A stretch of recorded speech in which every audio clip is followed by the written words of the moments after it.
Yoghurt-crusted whole cauliflower made with Tamar Valley dairy Greek-style yogurt.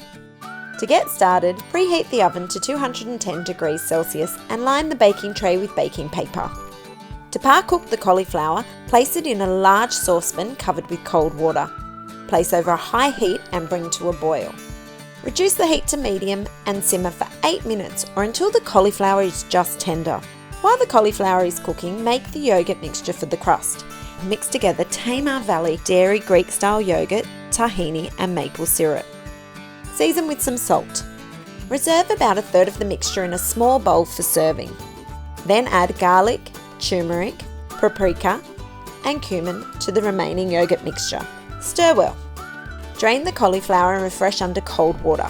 Place the cauliflower on the prepared tray, pat dry with paper towel and brush it evenly with the spiced yogurt.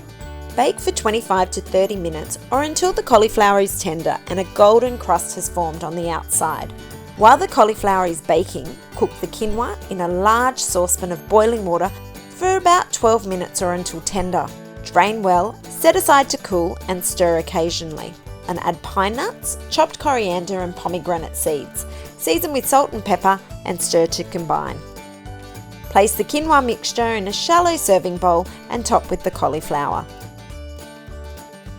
Stir 2 tablespoons of water into the reserved yogurt mixture and spoon over the cauliflower.